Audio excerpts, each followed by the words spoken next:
Do you ever have one of those days that were supposed to be completely unrememberable?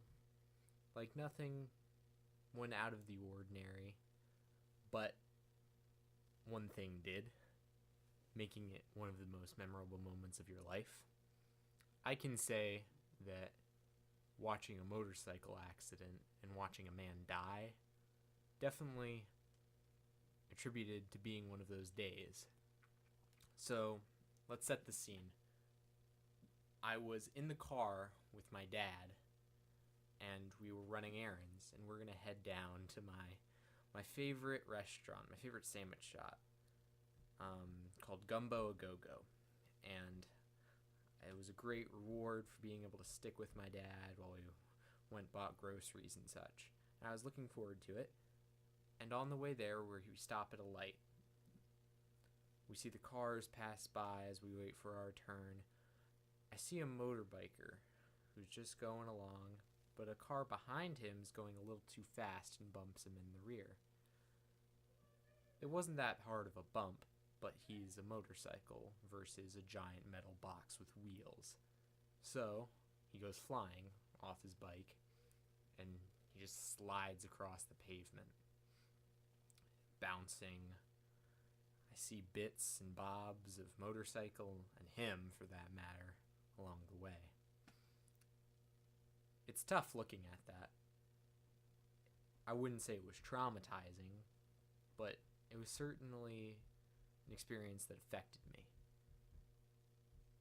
I'll never ride a motorcycle. I will never let my children buy a motorcycle.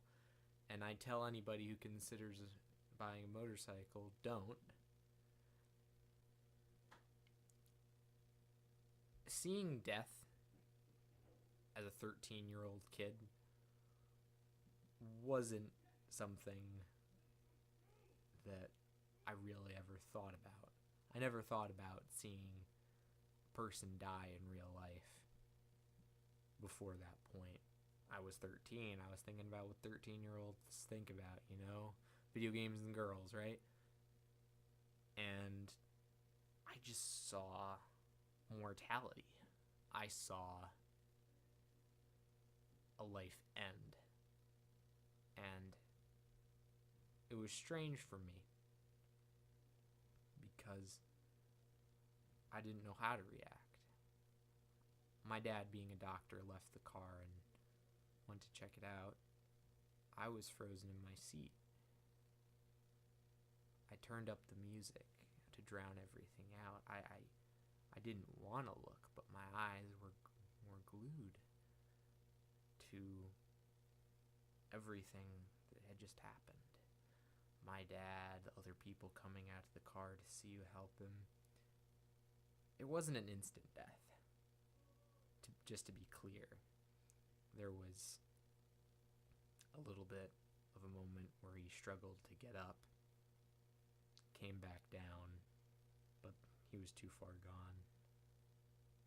And the main thing I can remember is just turning up and playing music and hoping it all go away.